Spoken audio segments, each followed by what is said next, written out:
Saya coba record. Ya. Bismillahirrahmanirrahim. Recording in Assalamualaikum progress. warahmatullahi wabarakatuh. Di kesempatan kali ini kita memasuki awal semester 5 ya, yang mana mata kuliah yang akan kalian pelajari salah satunya adalah proses asuhan gizi terstandar, yang mana tim penyusunnya, salah satu koordinatornya adalah saya. Nah, dosen yang akan mengajar di mata kuliah ini itu ada 4. Saya, Ibu Anin, Ibu Novi, dan Ibu Ceria. Ya, di mata kuliah ini ada sedikit perbedaan terkait teknis pelaksanaan praktikum dan tutorial. Jadi metode pembelajarannya ada yang kita relaksasi, jadi kita ubah, yang mana jumlah 2 SKS untuk proses asuhan gizi terstandar ini teralokasi ya, ini belum saya edit, teralokasi menjadi 1 SKS teori, jumlahnya adalah 7 pertemuan, dan setengah SKS praktikum, yaitu 7 pertemuan, dan setengah SKS tutorial, sekitar 3 pertemuan. Jadi perbedaannya untuk yang angkatan sebelumnya itu tidak ada sesi untuk tutorial, tapi jumlah praktikumnya adalah 14. Nah, di angkatan kalian ini kita coba relaksasi untuk metodenya, agar nanti ada sesi tutorial untuk memperdalam apa itu proses asuhan gizi terstandar. Sehingga nanti instruktur-instrukturnya akan memegang di tutorial, praktikum, dan teori.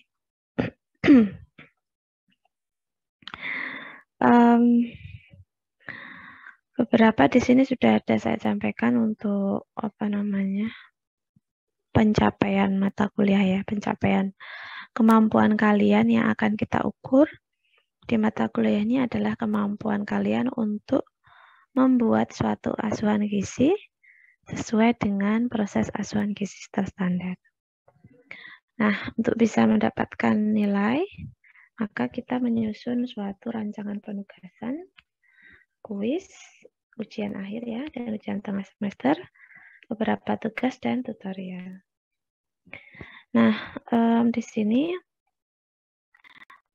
untuk kita melakukan evaluasi, bentuk evaluasi yang akan kita lakukan adalah kita akan menilai komponen aktivitas partisipasi saat praktikum dan saat tutorial. Masing-masing 5% dan 10%, jadi tutorial itu harus aktif karena nilainya menyumbang 10%. Dan ada juga penilaian untuk hasil proyek, itu namanya nanti berbasis kelompok tim, sehingga akan ada tugas yang pertama laporan tutorial, yang kedua adalah laporan kompilasi studi kasus.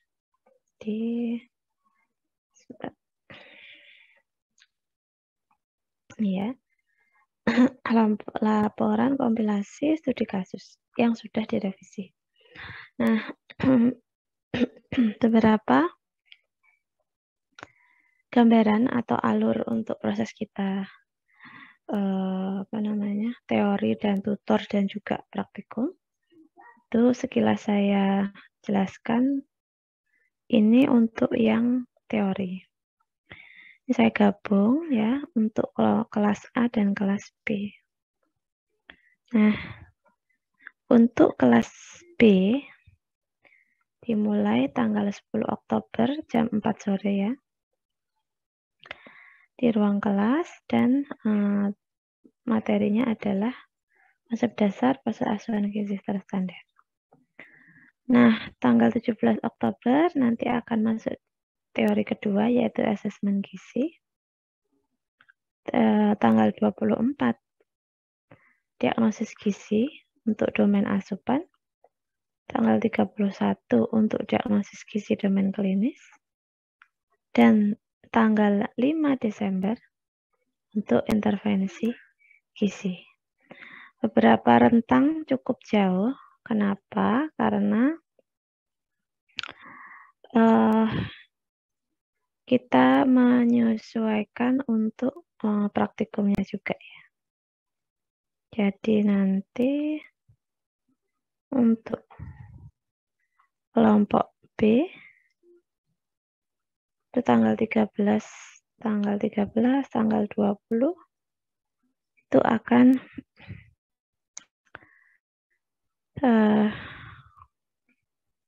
nih, tanggal 13 akan ada praktikum terkait dengan konsep dasar dan alat bagaimana membuat asesmen gizi.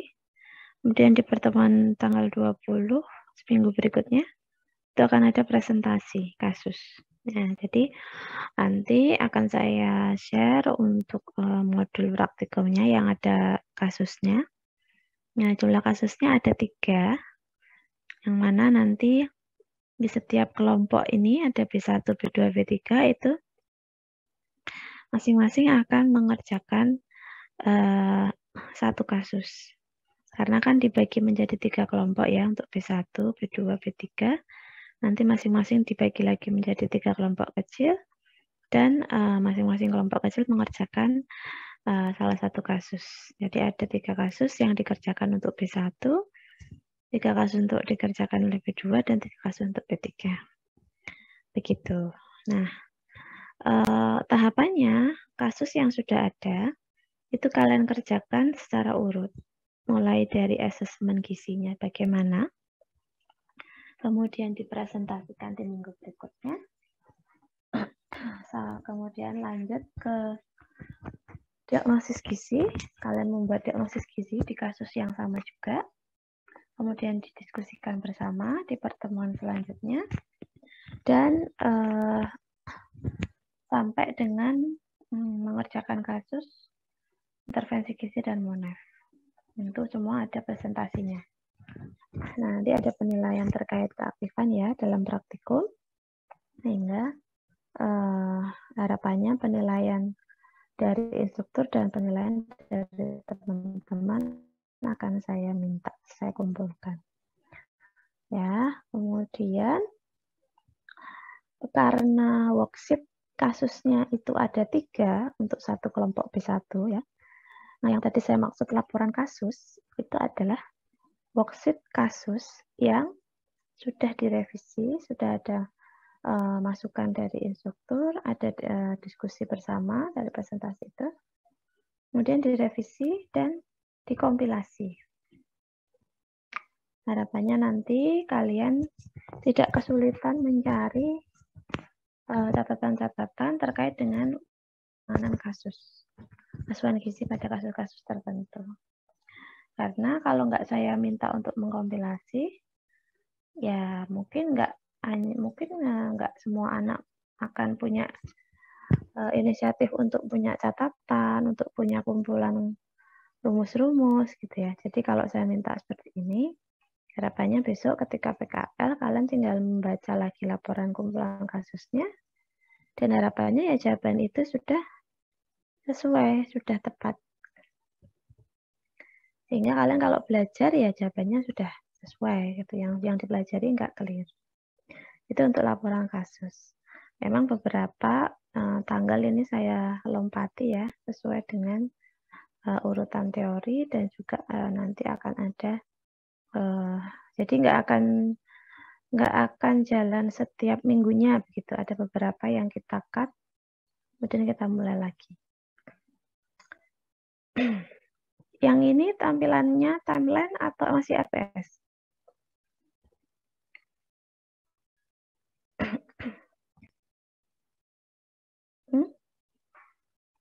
Yang barusan tadi timeline atau RPS yang di layar kalian?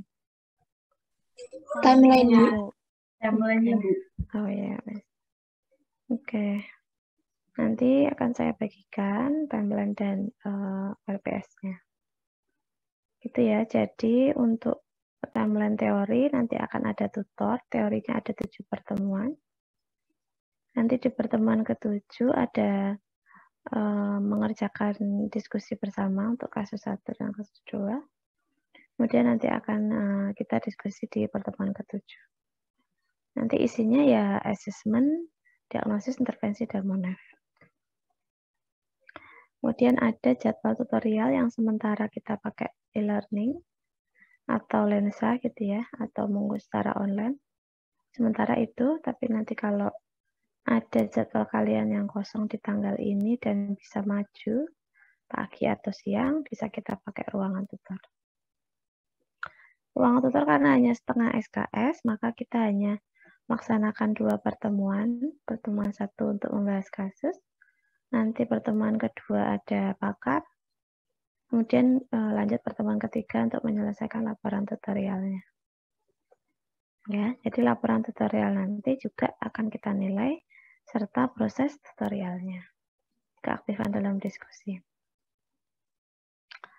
Oke, untuk presentasinya terkait dengan kognitif atau pengetahuan, saya lebihkan di UTS dan juga beberapa kuis ya.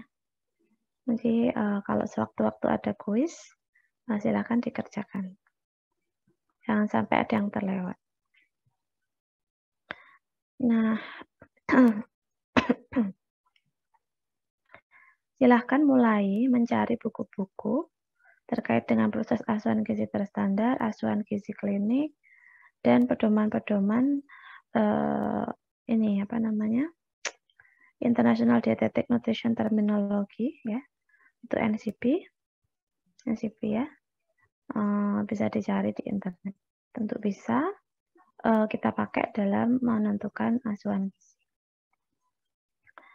Nah, di RPS ini juga saya jelaskan terkait dengan setiap pertemuan ya, capaiannya setiap mahasiswa harus bisa apa, sudah ada, dan dosen yang mengampu juga siapa sudah ada.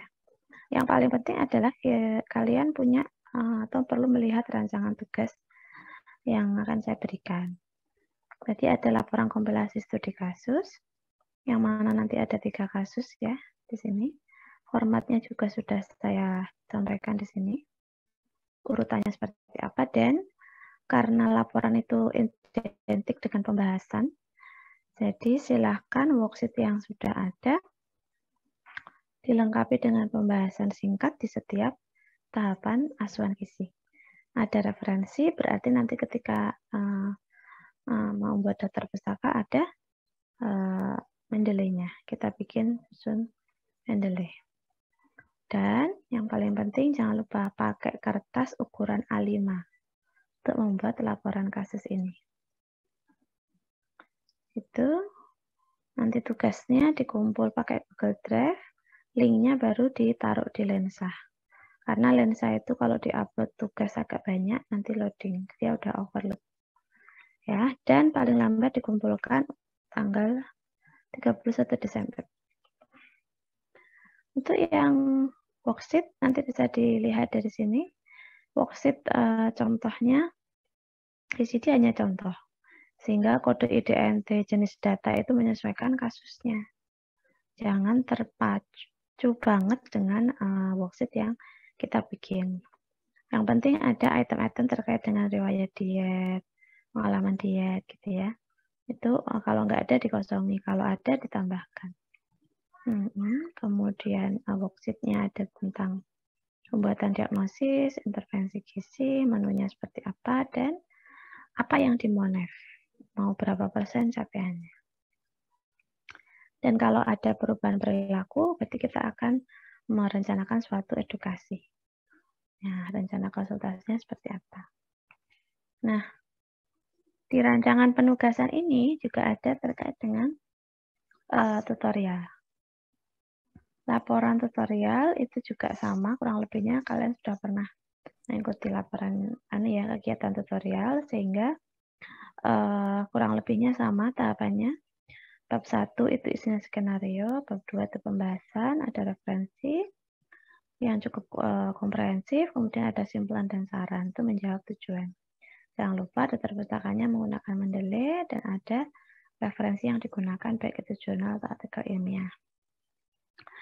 Tugasnya yang paling penting adalah di-upload di Google Drive, bisa dibikin semua orang bisa mengakses, dan linknya dikirim di Lensa. Penilaiannya juga tidak hanya laporan, tapi juga ada proses tutorial ya. Kalau jadi ketua akan ada tambahan, jadi notulen juga akan ada tambahan, sehingga silahkan dioptimalkan saja. Karena dalam tutorial itu adalah kita lihat adalah proses kalian belajar, gitu ya. Tugasnya dikumpul tanggal 14 Januari, diupload di Google Drive, dan nanti linknya masukkan di Lensa. Oke, ini untuk kontrak belajar kita. Sebelumnya sudah ada, ada yang bertanya untuk kontrak belajar. Jumlah pertemuan untuk teori sebaiknya 70% atau mungkin 100%. Kalau kurang dari 70% tidak bisa mengerjakan UTS dan UAS. Ya. Kemudian kalau ada yang izin, silahkan menyampaikan surat izin. Minimal ya H-1 ya. Khususnya nanti kalau tutorial ada yang nggak bisa, kalian bisa bareng dengan kelas kelas A untuk ikut tutorialnya. Karena memang tutorial itu harus 100%. Kalau in-hal itu namanya bukan tutorial ya. Sehingga harapannya tetap bisa mengikuti kegiatan tutorial meskipun nanti beda kelas. Praktikum dan tutorial harus 100%, sehingga silahkan menjaga kesehatan, pastikan sudah ada di kampus, sudah ada di sekitar Unisa, ya, sehingga kalau kita mengadakan offline itu semuanya bisa hadir. Oke, sekarang ada yang mau bertanya dulu? Belum ada, Ibu. Oke. Nah, sekarang kita masuk untuk teori. Sudah muncul belum?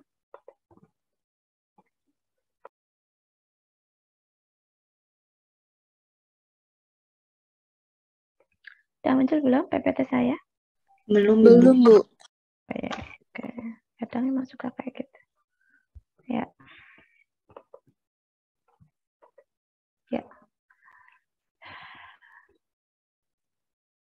Iya, proses asuhan gizi terstandar di sini merupakan suatu alur dan sistematika untuk kita melakukan suatu terapi gizi. Nah, topik yang akan kita pelajari selama semester ke depan adalah bagaimana kita membuat suatu asesmen, diagnosis gizi, intervensi gizi, dan monitor evaluasi. Ini adalah rangkaian dari proses asuhan gizi terstandar. Nah, kenapa kita perlu tahu tentang proses asuhan gizi terstandar? Sebagai ahli gizi, kita perlu mengetahui atau memahami ada suatu langkah-langkah atau teori. Oh iya, sebentar ya, Dek.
Ya, masuk ya.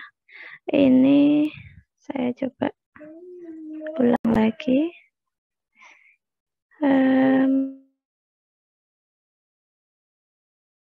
Muncul PowerPoint bukan deh? Belum muncul Ibu. Muncul belum. Ibu. Oke, sebentar.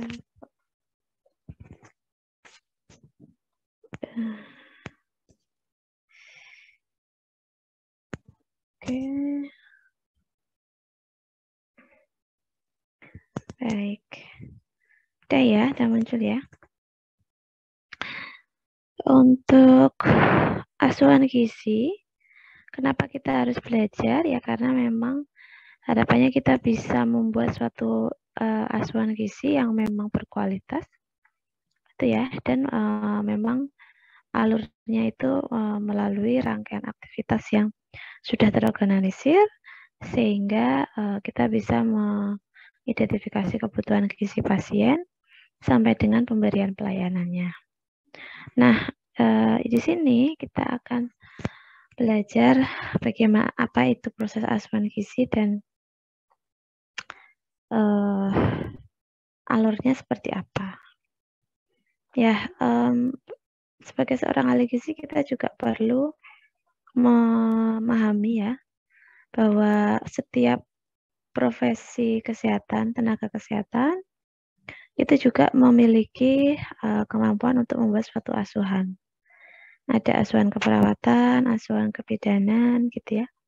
Untuk dokter juga ada terapinya, apoteker juga ada. Begitu juga dengan gizi. Yang mana pada intinya kita berfokus untuk kesembuhan pasien ya. Nah, alurnya yang namanya proses asuhan gizi terstandar itu dimulai dari pengkajian gizi, diagnosis gizi, intervensi, dan monitoring evaluasi. Nah, sebelum masuk ke dalam proses asuhan gizi standar, sebelum melakukan pengkajian gizi, seorang ahli gizi perlu melakukan screening. Screening itu apa? Ya, screening adalah salah satu cara, metode cepat, gitu ya, untuk bisa melihat kondisi pasien itu mengalami resiko malnutrisi atau tidak. Kalau di beberapa pertemuan sebelumnya, di mata kuliah yang lain, kaitannya dengan screening gizi atau tool instrumen untuk screening gizi, itu berbeda-beda untuk setiap kelompok usia. Untuk dewasa menggunakan screening tool MST. Untuk lansia menggunakan MNT. Untuk anak-anak menggunakan Strong Kids. Dan lain sebagainya. Nah, tentu di setiap rumah sakit juga akan ada perbedaan instrumen yang mereka terapkan sesuai dengan prosedurnya masing-masing. Yang paling penting adalah sebelum melakukan proses asuhan gizi terstandar adalah kita melakukan screening gizi. Nah, pasien yang tidak beresiko mengalami malnutrisi, dietnya adalah diet normal atau standar. Ya, tidak ada beberapa terapi-terapi gitu ya, apakah rendah garam ataukah tinggi protein, itu tidak ada. Sehingga normal saja seperti makanan seperti biasa. Gitu. Tapi kalau dia beresiko, maka dia akan masuk ke alur proses asuhan gizi terstandar. Diawali dengan melakukan asesmen gizi. Asesmen gizi sendiri itu terbagi atau ada 4 bagian yang harus kita asesmen. Yang pertama adalah antropometri dari pasien tersebut. Status gizinya berapa atau bagaimana jika kita mengukur antropometrinya. Kemudian kita melihat lagi hasil laboratorium. Hasil laboratorium biokimianya seperti apa? Gitu ya. Kemudian apakah di atas normal, kurang dari normal? Kemudian ada lagi asesmen dalam hal fisik dan klinis. Itu yang sering kita lihat adalah tekanan darah, respirasi, suhu tubuh, gitu ya, denyut nadi. Nah, setelah antropometri biokimia klinis, kita juga mengkaji riwayat makan pasiennya seperti apa. Asupan recall terakhir, pola makan terakhirnya seperti apa. Ya, berapa persen kecukupannya selama di rumah sebelum masuk rumah sakit? Sudah makan apa ditanya, berapa persen kebutuhannya sudah tercapai. Itu mengkaji. Ya, yang namanya mengkaji itu adalah kita menghitung dan menginterpretasikan. Kalau pasien ini mengalami gizi kurang atau gizi buruk, diketahui ada hasil lab yang rendah, misalkan albuminnya rendah, atau kreatininnya tinggi, gitu ya. Itu yang pertama. Setelah kita selesai melakukan asesmen, kita masuk ke diagnosis gizi. Beda dengan diagnosis penyakit. Kalau diagnosis penyakit itu dilakukan oleh seorang dokter. Kalau gizi, ya diagnosis gizi ada kaitannya dengan masalah gizi. Misalkan mual, muntah, ada pembatasan cairan, peningkatan kebutuhan protein karena dia baru saja operasi fraktur, gitu ya. Seperti itu. Kemudian lanjut setelah diagnosis, kita akan lakukan intervensi. Intervensi ini juga sinkron, harus nyambung dengan masalah gizi yang sudah ditentukan seorang ahli gizi. Kalau tadi masalah gizinya adalah kreatinin yang tinggi, tanda-tandanya adalah peningkatan kebutuhan protein, ya berarti intervensinya adalah bagaimana kita membatasi cairan, memenuhi kebutuhan albumin, ya yang sinkron dengan masalah gizi yang sudah disampaikan di awal. Kemudian setelah intervensi kita melakukan perhitungan kebutuhan gizi. Nah, baru tentukan mau diet apa, lunak, saring, enteral, parenteral, gitu ya. Nah, mau rendah sisa, rendah garam, rendah lemak. Nah, kalau sudah, kan kita sudah melakukan intervensi. Lalu kita monitor. Yang dimonitor apa? Balik lagi ke asesmennya. Tadi yang di asesmen ada A, antropometri, B, biokimia, C, klinis, dan D, dietary. Nah, di monitoring juga sama. Ada komponen antropometri yang harus dipantau. Ya, meskipun tidak spesifik untuk perubahan berat badan dan tinggi badan. Nah, yang biasanya muncul adalah mungkin lila, gitu ya. Gitu. Kemudian, selain antropometri juga memonitor biokimia. Hasil labnya bagaimana? Pada pasien sirosis hati, SGOT SGPT-nya di awal waktu masuk rumah sakit tinggi. Ketika kalian melakukan intervensi gizi, kita lihat, diukur lagi dong lab biokimianya. Ada perubahan nggak dari diet yang diberikan? Oh, berarti kita monitor lab, hasil biokimianya. Ada penurunan untuk kadar kreatinin. Atau SGOT SGPT ya, tadi karena sirosis hati. Terus selain antropometri biokimia yang kita monitor adalah klinis, masalah klinisnya, fisik klinisnya seperti apa. Kalau fisik klinis biasanya seperti tekanan darahnya yang tadinya hipertensi apakah sudah mendekati normal. Kalau tadi respirasinya cepat setelah intervensi seperti apa, normal atau belum. Itu.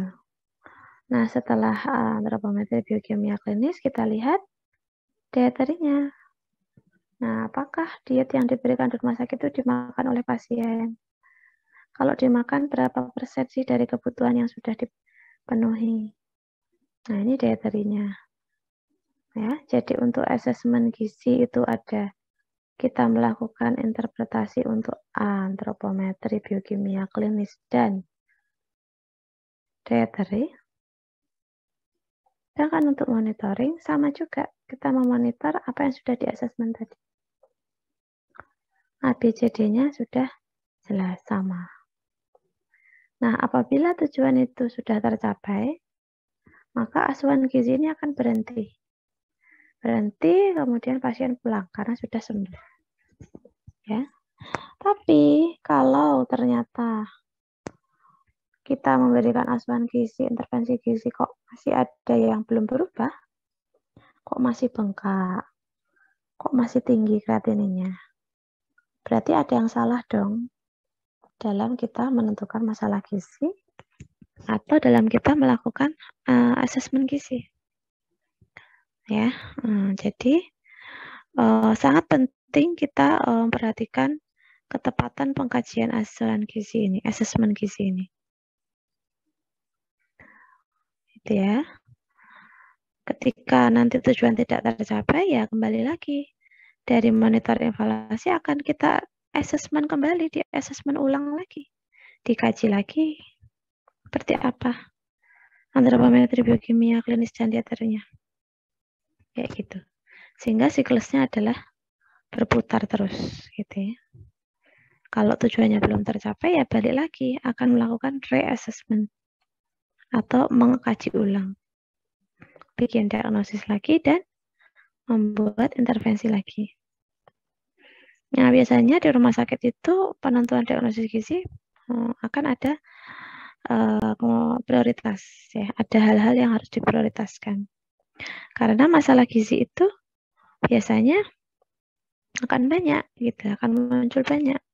Nanti ada anemia, apakah ada peningkatan kebutuhan protein, apakah kurangan asupan oral yang tidak adekuat, ataukah perubahan nilai lab gitu ya. Nah, dari sekian diagnosis itu mana yang kita prioritaskan, yang akan kita intervensi dulu? Itu adalah kemampuan kita memastikan atau berpikir kritis. Kira-kira kalau saya tangani yang masalah gizi ini, itu akan berdampak apa ya? Gitu. Harapannya bisa komprehensif atau sinkron.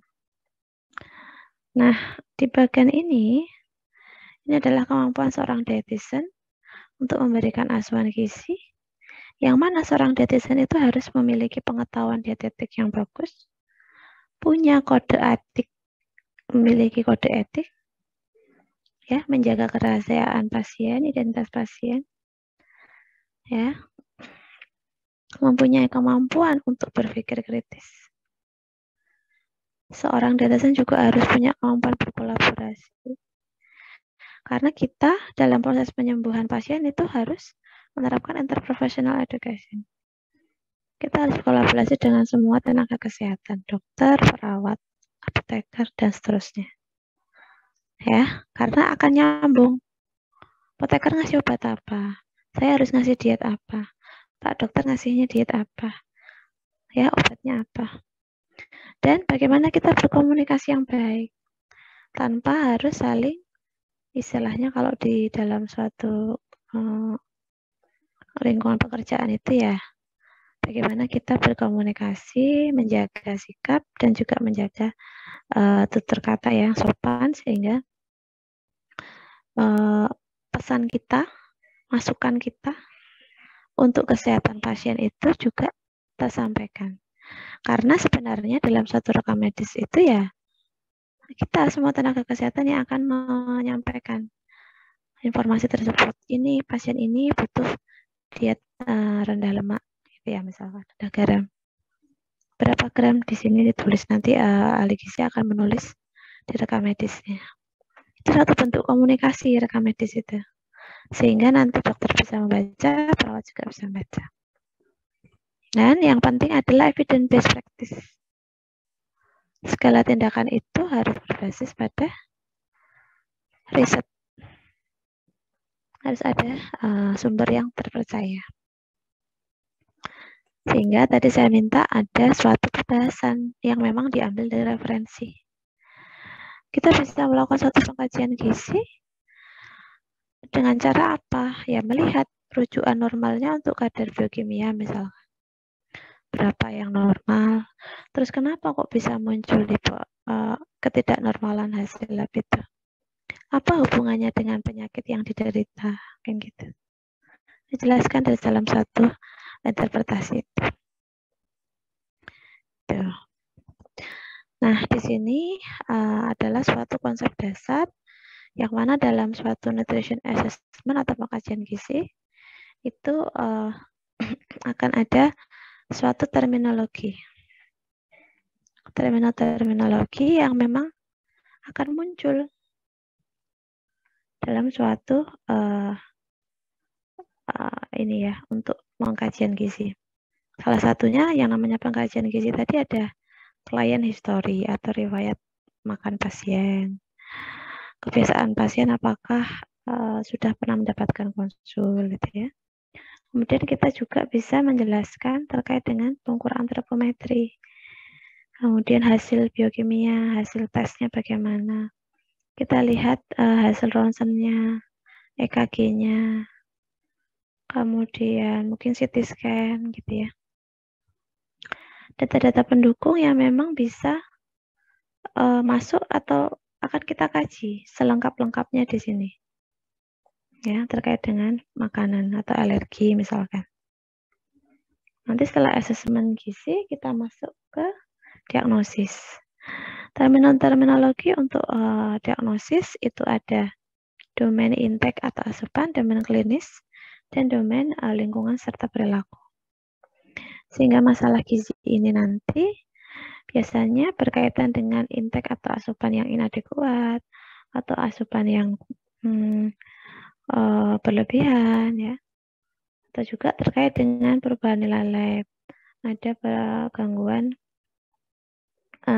munculnya edema itu klinik ya, atau ada juga pasien yang memang perlu dilakukan perubahan perilaku karena memang dia tidak paham, dia belum ada pengetahuan, belum pernah terpapar informasi terkait diet-diet yang tepat, itu juga bisa di diagnosis gizi. Kalau di intervensi gizi, terminologinya kaitannya dengan bagaimana kita mengintervensi, salah satunya mengedukasi, membuat konseling, mengkoordinasikan dengan asuhan gizinya dengan tenaga kesehatan misalkan. Dan bagaimana kita mendelivery diet itu supaya mereka bisa makan dalam bentuk menu yang kita rancang. Kemudian terakhir adalah MONEF, ya yang MONEF itu adalah ini tadi, ABCD tadi, antropometri, biokimia, klinis, dan dietary. Jadi persamaannya, assessment dengan monitoring itu sama-sama memonitor ABCD. Hanya bedanya kalau assessment itu di awal kita harus melakukan pengkajian di awal, tapi kalau monitoring itu kita memonitor apakah ada perubahan, apakah menurun, apakah meningkat, malah bertambah. Kemudian bagaimana kita mengevaluasi kalau ada terjadi seperti itu. Ya, bentuk evaluasinya mau seperti apa.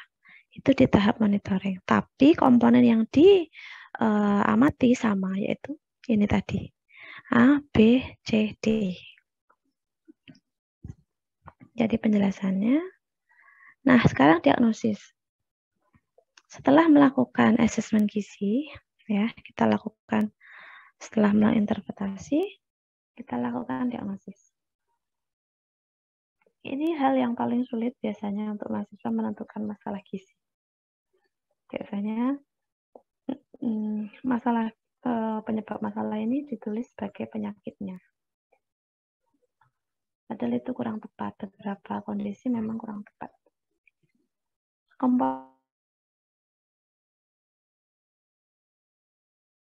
Suatu pernyataan namanya problem, etiologi, dan sign atau simptom. Problem di sini adalah bagaimana kita menentukan masalah gizi. sesuai dengan terminologi diagnosis gizi. Kemudian etiologi itu akar penyebab masalahnya, dan zat ansinta adalah data yang menunjukkan adanya problem di sini. Bisa diukur secara kuantitatif, bisa diukur secara kualitatif. Nah, sign and symptom ini menjadi suatu indikator keberhasilan terhadap intervensi gizi yang kita lakukan. Ya. Jadi kalau intervensi gizi sudah kita lakukan, kita lihat sign and symptom-nya ada perubahan enggak? Yang tadinya mual muntah pusing di awal, sekarang ketika ada diet yang kita berikan berkurang apa tidak kan gitu. Sehingga sign and symptom ini menjadi suatu indikator yang kaitannya dengan tadi masalah gizi. Masalah gizinya mau apa? Saya beri contoh, misalkan masalah gizinya adanya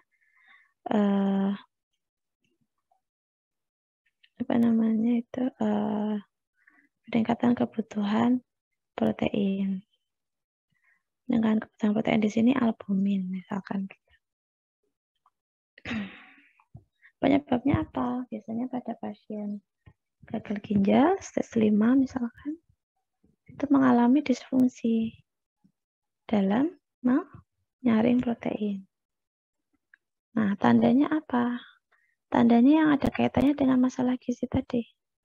Albumin, kan tadi albuminnya rendah kalau orang dengan kondisi ginjal. Ya, orang dengan kondisi ginjal itu tanda-tandanya yang paling utama adalah dia hipoalbumin, dia mengalami anemia, ada edema atau ada asites, ya, cairannya berlebih, dan biasanya ada hipertensi. Nah, ini akan rancu nanti kalau kalian bingung. Kalau ada hipertensi, saya masalah gizinya berarti kaitannya dengan tadi asupan natrium misalkan gitu. Padahal sebenarnya akar masalahnya adalah pada orang dengan gagal ginjal stage 5 itu memang secara tidak langsung ya akan berdampak pada tekanan darahnya ya. Karena fungsi dari ginjal salah satunya adalah mengontrol supaya tekanan darah normal ya. Ginjal yang akan bekerja mengatur itu. Tapi kalau ginjalnya sudah gagal untuk bekerja, ya otomatis akan terjadi tekanan darah tinggi. Bukan karena pasien itu makan makanan gorengan atau makan asin. Karena memang secara patofisiologis orang dengan gagal ginjal pasti akan terjadi anemia. Pasti akan terjadi hipertensi. Nah, mana masalah yang akan menjadi prioritas? Apakah albuminnya, cairannya, asupan natrium terkait dengan hipertensi tadi, atau yang lain, yang gitu. Nah, kita harus lakukan prioritas. Bagaimana caranya supaya pasien dengan gagal ginjal stage 5 itu bisa sehat ya, dalam tanda kutip sehat itu ya tidak sehat total gitu ya, tapi dia bisa beraktivitas. Berarti gini, orang dengan gagal ginjal apalagi sudah stage akhir, kita akan fokus bagaimana membuat asupan gizi kaitannya dengan pembatasan cairan. Ya, pembatasan cairan dan protein tadi yang paling penting. Ya, masalah gizinya apa? Pembatasan cairan, mungkin ke asupan cairannya di dalam tubuh itu berlebihan. Penyebabnya adalah disfungsi dari kerja ginjal. Sign simptomnya adalah adanya edema dan asites di salah satu anggota tubuhnya. Seperti itu salah satunya ya, cukup kompleks dan itu menjadi kemampuan kita untuk berpikir kritis. Cukup berat, sehingga semakin sering berlatih membuka terminologi diagnosis gizi, maka akan terbiasa membuat diagnosis gizi yang nyambung. Ya. Setelah kita melakukan diagnosis gizi, kita lakukan perencanaan atau implementasi dan bagaimana kita membuat gizinya. Dietnya mau apa? Rendah gula, rendah protein, rendah kalium, TETP gitu ya, lunak, cair, Itu di intervensi gizi. Kemudian masuk ke monitor, kita lihat monitornya. Tadi ada ABCD di monitor dan dievaluasi. Ada yang tercapai, ada yang tidak tercapai. Nah, kalau tercapai maka sudah berhenti, pasien boleh pulang. Kalau tidak tercapai ya balik lagi, di asesmen ulang di awal. Dari riwayat diet, antropometri, hasil laboratorium, dan riwayat makan pasien. Dan membuat lagi diagnosis gizi. Sehingga di rumah sakit itu, diagnosis gizi itu akan berubah dengan cukup signifikan. Tidak seperti diagnosis penyakit yang akan itu saja dari awal sampai dia pulang. Diagnosis gizi akan selalu berubah sesuai kondisi dari pasiennya. Yang awalnya tadi dia nggak ada permasalahan tekanan darah, tiba-tiba muncul di rumah sakit. Wah, ini harus memantau tekanan darah. Dirubah lagi diagnosis gizinya, kan gitu. Nah, di sini adalah masuk ke tujuan pengawasan dan pengendalian mutu. Dilakukan pengawasan ya supaya kegiatannya itu terlaksana sesuai dengan rencana yang sudah ditentukan. Dikendalikan ya tujuannya adalah bagaimana kita mengendalikan supaya ada perbaikan.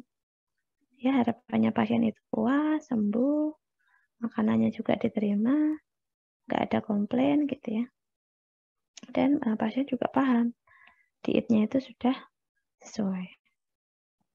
Indikator mutu suatu asuhan gizi ya pertama adalah kalau kita melakukan pengumpulan data yang relevan, yang lengkap, sesuai dengan standar, itu akan menjamin mutu kita dalam membuat suatu asuhan gizi. Kok datanya nggak lengkap, ada yang keliru, nggak bisa menginterpretasi, rujukan biokimianya salah, ya jelas nanti ke depan langkah berikutnya juga akan salah terus.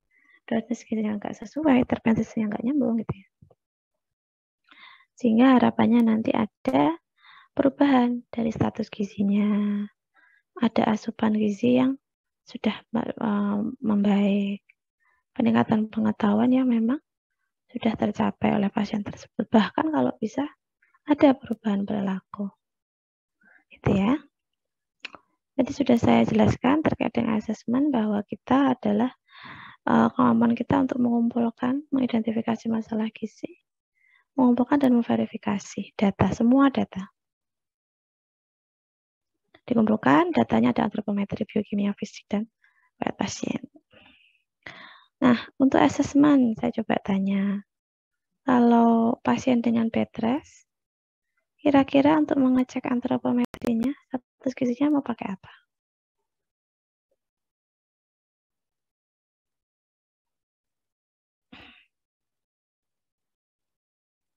Ayo dijawab. Mau pakai apa? Kalau pasien bed rest, dia harus Menjawab, Bu. Dengan lila mungkin. Lila, betul. Dari lila kita bisa melakukan presentasi status gizi. Selain itu kita bisa mengukur apa lagi? Kalau bed rest dia nggak bisa berdiri, nimbang berat badan nggak bisa, pakai apa? Panjang ulna, Ibu. Ya, panjang ulna, rentang lengan, tinggi lutut, ya. Yang nanti akan dikonversikan menjadi tinggi badan dan juga berat badan. Nah, terus misalkan pasien dengan kondisi bengkak, berat badan apa yang akan kita hitung dalam suatu kebutuhan gizi? Lingkar pinggang, Ibu. Berat badan loh saya mau nanya. Berat badannya harus yang apa? Kalau kita menemukan pasien dengan edema, misalkan pasien ginjal, diukur berat badannya sekitar 60. Tapi 60 itu ada cairan loh dalam tubuh. Nah, supaya tidak overestimate, berat badan apa yang harus kita pakai? Untuk bisa dimasukkan dalam perhitungan kebutuhan gizi. Apa ya? BBI. Ya, berat badan ideal. Tuh. Atau bisa juga menggunakan berat badan kering. Ya, nanti ada rumusnya sendiri. Itu. Terus misalkan ada lagi, bagaimana kita menentukan data-data biokimia kaitannya dengan gizi. Misalkan kalau ada pasien dengan data biokimia apa yang ada kaitannya untuk mengindikasikan dia ada sirosis hati, gangguan di hati.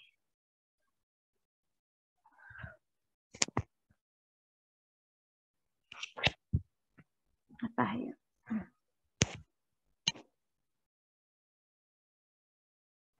Apa yang ada kaitannya dengan gangguan sirosis hati?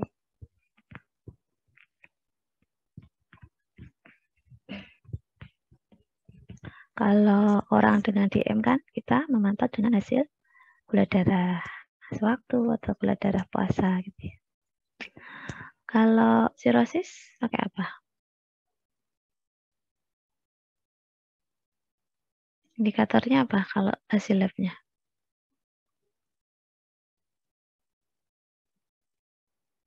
Dengan tes darah. Iya, tes darahnya apa ya? Kan ada ureum, kreatinin. Banyak kan? Kita lihat kolesterol, LDL. Kita pakai yang apa? Kalau ada gangguan hati.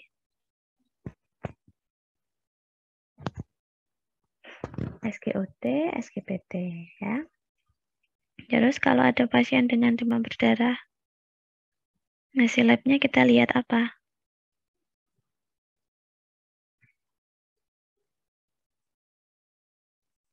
Orang dengan demam berdarah itu. Hasil labnya apa yang harus kita pantau?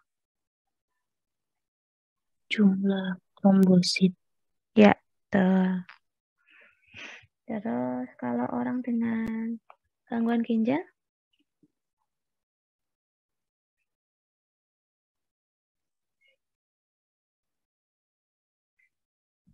apa yang harus kita lihat di hasil biokimianya? Orang dengan gangguan ginjal itu biasanya akan muncul apa hasil labnya?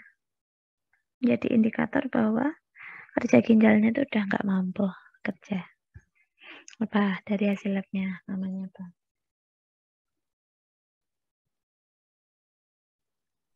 Tes glomerular GFR, tes darah.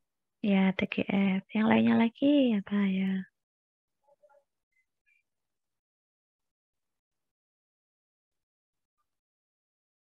Kaitannya dengan ginjal itu apa, Dek? Asupan yang paling penting. Urin.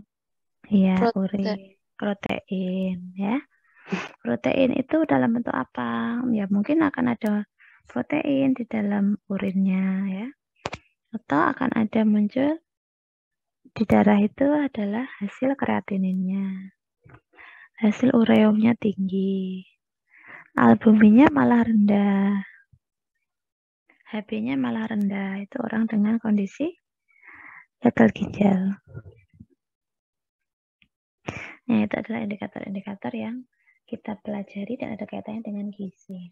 Yang lainnya masih banyak banget. Ya. Oke, terus diagnosis gizi. Jadi sudah saya jelaskan, diagnosis gizi itu mengidentifikasi masalah dengan membuat suatu kalimat. Ada pola kalimat dalam membuat diagnosis gizi. Yang pertama adalah memasukkan problemnya. Problem gizi itu apa? Masalah gizi apa? Ada kalimat tulisan berkaitan dengan, ditulis etiologi atau penyebabnya, ditandai dengan sign and symptomnya. Nanti sambil kita jalan ya, sambil jalan kita membuat satu diagnosis gizi sesuai dengan terminologi yang ada di NCP. Nanti saya coba share NCP itu bentuk seperti apa tuh terminologinya kan. Nanti di praktikum kalian akan melihat bagaimana kita terminologi-terminologi yang ada di diagnosis gizi, di intervensi gizi, di monitoring evaluasi, dan di asesmen. Terminologi itu menjadi suatu kalimat standar yang bisa diterapkan oleh banyak orang. Jadi ini adalah suatu format. Problemnya disebutkan dulu, berkaitan dengan, disebutkan etiologinya apa, Ditandai dengan kemudian gejalanya apa. Nah, intervensi ya kaitannya dengan ini, mengatasi masalah gizi, harus menjawab masalah gizinya apa. Kalau masalah gizinya hipoalbumin, ya berarti intervensinya adalah kita memenuhi kebutuhan albumin. Kalau cairan, ya berarti kita harus membatasi cairan. Tujuannya seperti itu, jadi nyambung. Kalau ada kaitannya dengan protein, rendah protein, berarti dietnya adalah diet RPR-GRK. Atau bagaimana kita membuat supaya kerja ginjalnya itu berkurang. Mau lunak, mau tim, sari, ya tergantung kondisi pasiennya. Kompos mestis, sadar, tidak sadar, somnolen, ya kayak gitu. Itu perencanaannya apa dan diimplementasikan, diterapkan dari rencana yang sudah dibuat. Kemudian kita monef, apakah ada perkembangan, naik, turun, tetap, diukur hasilnya, dievaluasi. Kalau sudah bagus berhenti, kalau belum bagus kita lakukan terapi apa lagi. Ya, kita bisa memastikan ada progres. Pasien ini sudah tercapai perubahan perilaku, ada perubahan asupan, ya. Ada perbaikan dalam hasilnya. Gitu. Nah, di sini sebenarnya ada kurang lebihnya sama ya. Nanti akan banyak latihan saja. Oke, sudah ada referensi, silakan beli bukunya, dilengkapi bukunya. Asuhan gizi klinik, diagnosis gizi, NCP, step-stepnya, itu International Dietary Nutrition ya. Sebenarnya kemarin ada baru, ada NCP terbaru, jadi ada tambahan terminologi baru yang memang mungkin di pertemuan berikutnya akan kita sampaikan di beberapa item terminologi yang bertambah gitu, diupdate. Jadi kita mengacu untuk semua tata bahasa atau pola kalimat diagnosis gizi itu sudah terstandar dan sudah ada terminologinya. Harapannya semua ahli gizi di seluruh dunia ini ya menggunakan terminologi yang sama, sehingga diagnosisnya juga akan sama. Sampai di sini saya mau bertanya dulu.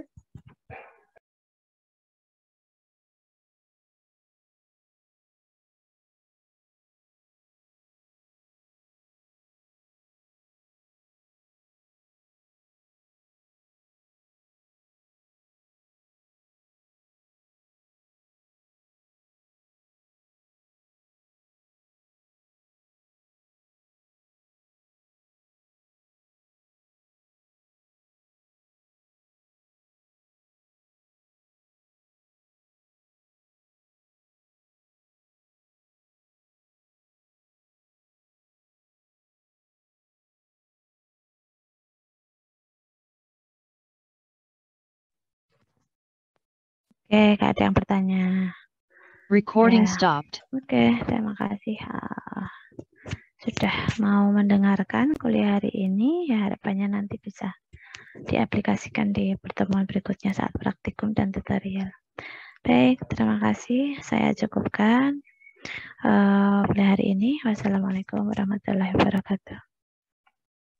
Waalaikumsalam warahmatullahi Waalaikumsalam wabarakatuh. warahmatullahi Terima kasih, Ibu. wabarakatuh. Terima kasih, Ibu.